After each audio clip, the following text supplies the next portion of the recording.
Now, I will be very brief. It's not me you're going to listen to today, but we have some wonderful keynote speakers. And our first keynote speaker is from London in England. He is a PhD candidate researching how stories work in LARPs at the Digital Cultures Research Centre at the University of the West of England. He is also a member of Avalon Larp Studio, a not-for-profit collective who produce LARPs. On a personal note, I will say that this person is wonderful to work with and a thoroughly great human being. I must add that half an hour before I was to introduce him, he told me that I have pronounced his name wrong for years. So I will now take the opportunity to rectify that to the world. His name is Simon Brind. Brind. Thank you.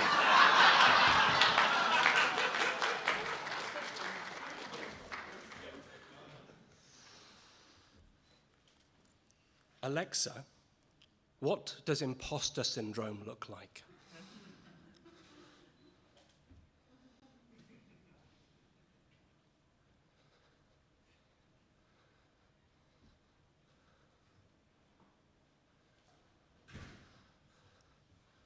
Now, my original idea was to hold that pause until it became uncomfortable, just to stand here looking increasingly worried, like a middle-aged rabbit caught in the headlights. I decided against that approach because actually it genuinely is that scary standing here, but mainly because we are a participatory community. If I were to leave that plaintive space for too long, I think many of you would feel the need to fill the gap, to step up, to launch some sort of intervention against the awkwardness. But during that awkward silence, inside your own heads, as you try to work out what's going on, individual stories emerge. Yes, stories. Is this going to work? There we go. No. Great. We don't have a slide feed. We're getting slides, just a flat slide. Yeah, there should be a... No. This isn't going to work without the slides.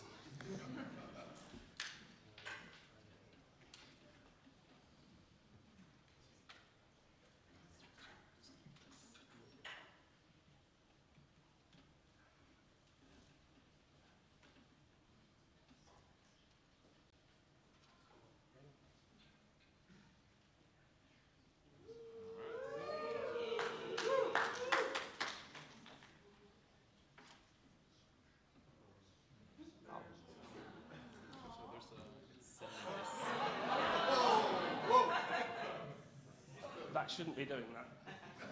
Guys, seriously.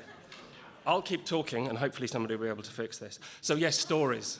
Now, before the catastrophe happened, I had a couple of sharp intakes of breath, a couple of actual boos, I think, a change in body language from some people towards the front, like apex predators getting ready to attack.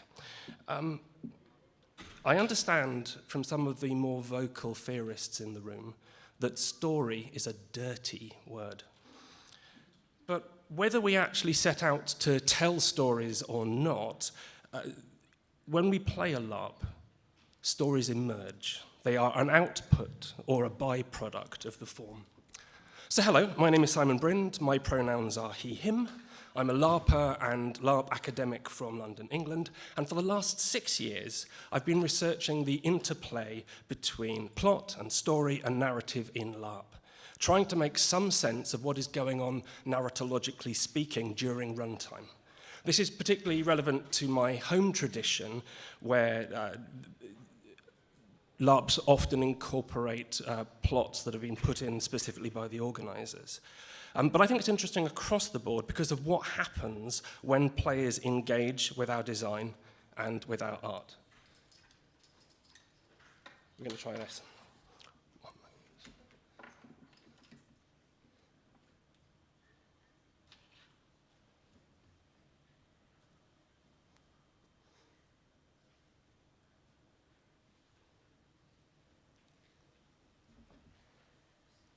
Clearly not. I'm just going to have to wing it, which is a shame because there's models in here.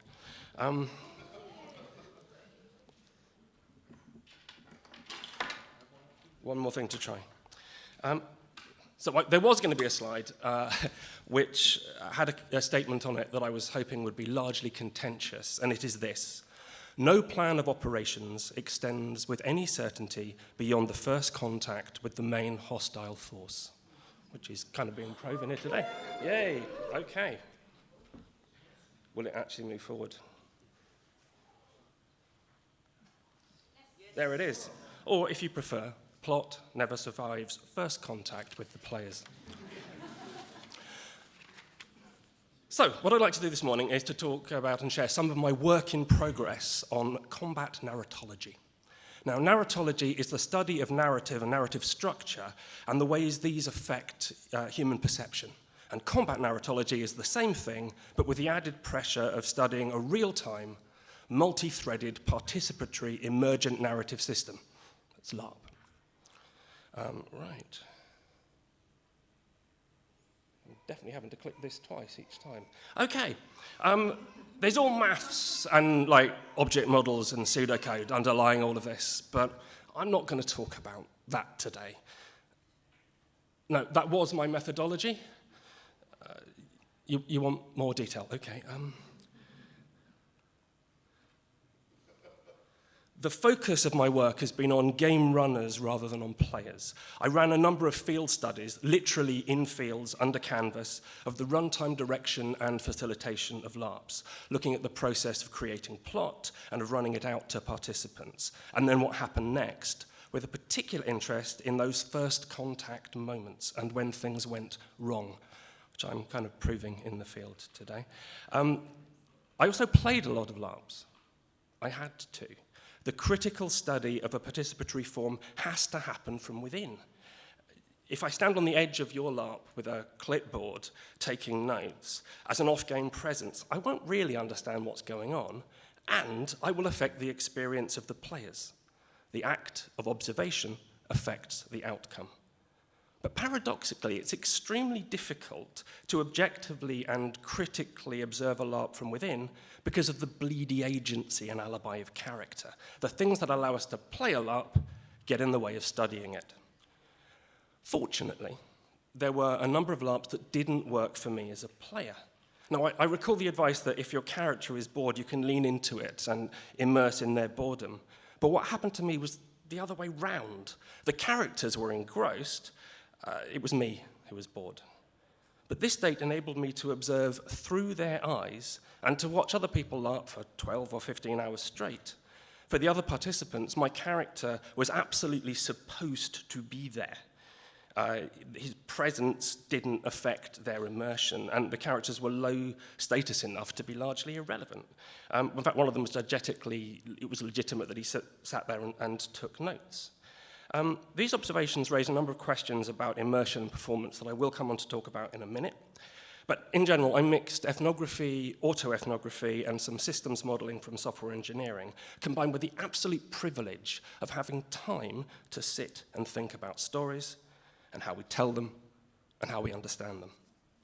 So I'm going to offer a few definitions, then I will introduce one of the problems I've been wrestling with, then I'll briefly tease the shape of part of the solution, then I will gush a little about how awesome you all are, and then I will come to an abrupt and slightly disappointing end. So, definitions. Plot, story, and narrative. Plot in the sense of plotting. These are the pre-planned parts of the LARP, the world building, backstory, metaphysics, characters, and any events of the LARP that the designer plans or expects will happen. Story in the sense of storytelling, but really story making. This is what happens during the LARP. Story is created in real time from the moment the LARP begins until the players are done playing. A narrative is what happens after the story is done. It's how we describe and remember and talk about events which have happened in the LARP. And this leads on to the first problem. LARPers are unreliable narrators. So the text on this slide reads, "It is a truth universally acknowledged that a single man in possession of a good fortune must be in want of a wife. which is, of course, the opening line of Jane Austen's Pride and Prejudice. The authorial viewpoint in Pride and Prejudice is sometimes described as third-person omniscient, suggesting that what we have here is the author narrating a story from the outside. However, the authorial voice in Austen's text is actually the perspective of one character or another. For most of the novel, we are, as a reader, seeing the story through the eyes of Elizabeth Bennet, but this opening line is the opinion of Mrs. Bennet, her mother. The narration here is unreliable because it is the opinion of a character within the story. Now, as a reader of a novel, we can work that out from the text. Whilst text exists sort of within LARP, we don't have a single coherent artifact we can point at and say, here is the text, the single source of truth. LARP is a communal and collective undertaking, with each participant the protagonist in their own story. And so playing a LARP is, of course, profoundly subjective. So let's look at a few of the things that affect the reliability of LARP narrators in more detail. Have I got this up? Yes. So the location of the participant. Now, location is not simply a geographical variable. It describes a set of other variables, including the class and gender, sexuality, race, ethnicity, nationality, and religion of the participant. And these affect their relationship with the story that they're making. Not only does the participant have a location, but the character they are playing has their own fictive location, and it's not necessarily going to be the same one.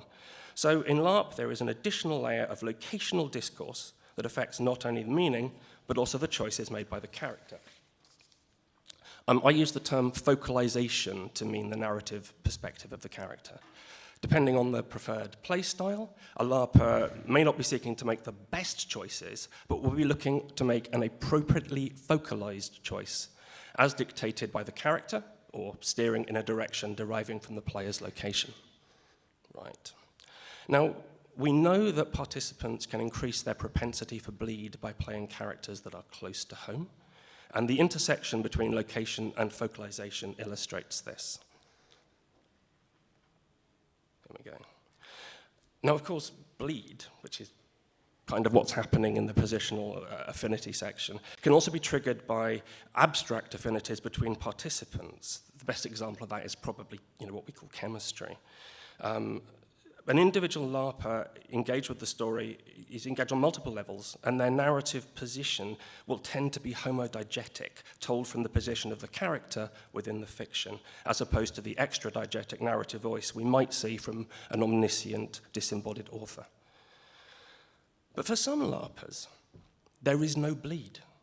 They retain the ability to objectively describe the character's experience in the third person, and seem to switch immersion on and off at will. And this experience confuses me, and I wondered if these people were actors. Now, the audience of a play expects the actors to perform not just the words written by the playwright, but the emotions that the characters portray. But a participant in a LARP might not have the skill or the intention to do the same.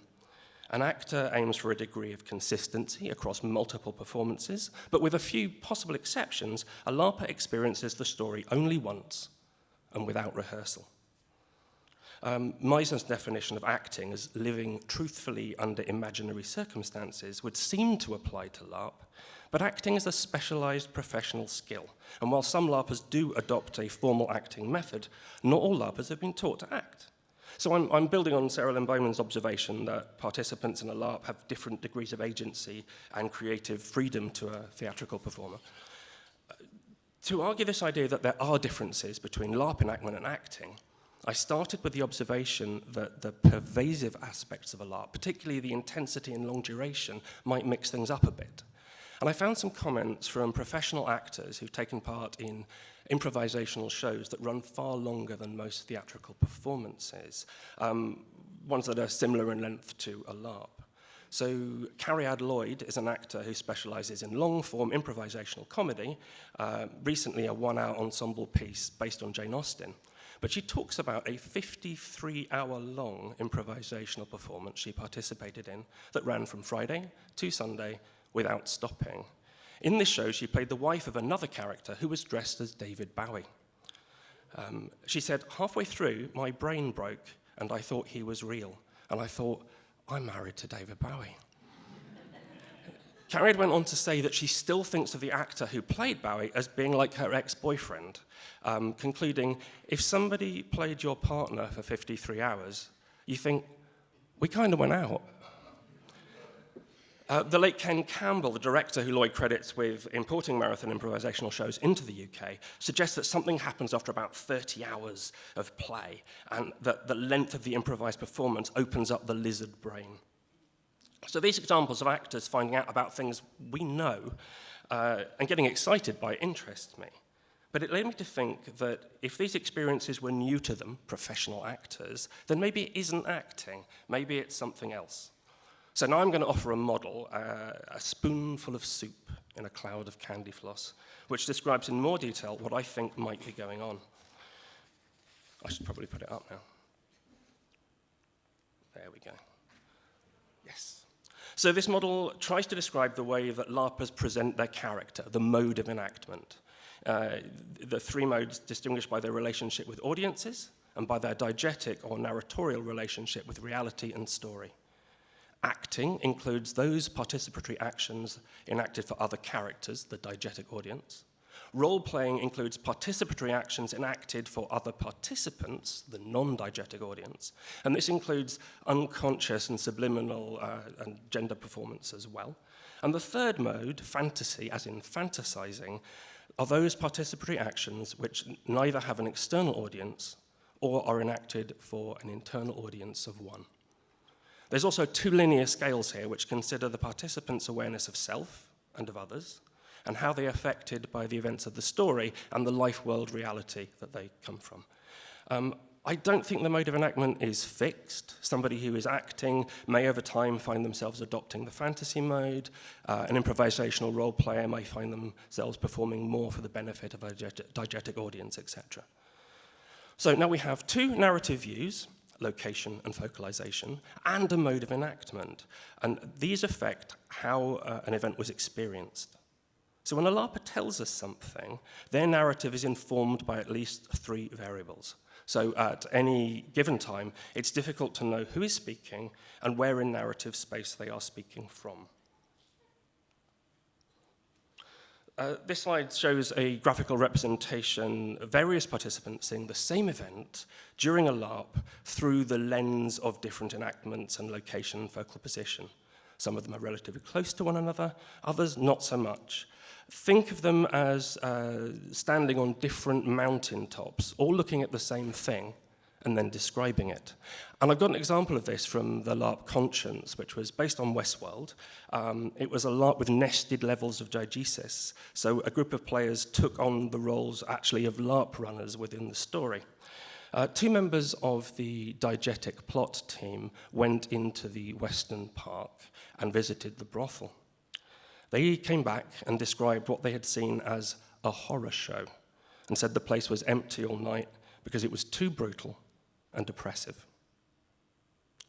In a post-LARP discussion, however, with the players of the brothel staff, they described the same scene, and they said they were pretty busy all night and most of the guests were lovely to them. They were actually disappointed because they were hoping for more oppression. Oh, Nordic LARPers never change.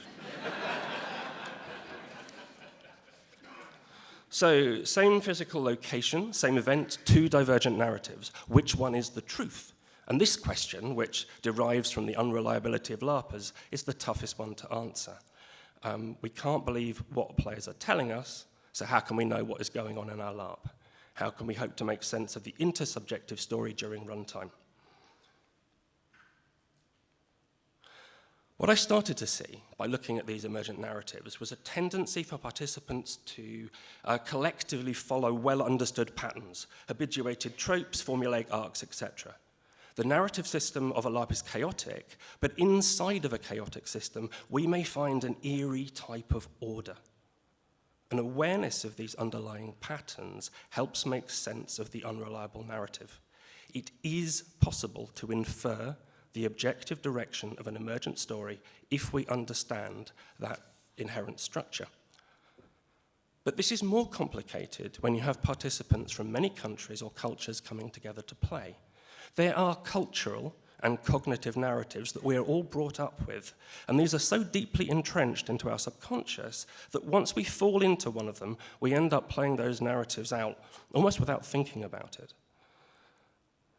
But when the shared cultural narratives diverge, you get a narrative dissonance between the players. And this is the point where I think LARP makers and designers, even those of you who think of story as a dirty word, could, and maybe should, engage with the storytelling process. Not to try to force your story onto players, but to give some thought to the structural and cultural idiosyncrasies of the player's understanding of the stories that, like it or not, will emerge, and how that might affect the ensemble piece. Before I close, I'd like to say thank you. Over the last 6 years, I've got to meet quite a lot of people in this room, and as a community, as designers, as LARP, and as people, you've been wonderful, magnificent, welcoming, and inspiring. I've learned so much from you, and I want to say thank you for letting me experience magic again, something I believed was lost. It has been an absolute pleasure. Now, some of you might think that sounded like a goodbye, but that remains the challenge of listening to a LARPer tell you a story. They are occasionally melodramatic. Intrinsically, they practice the art of being imposters, and sometimes, but not always, they are unreliable narrators. Thank you.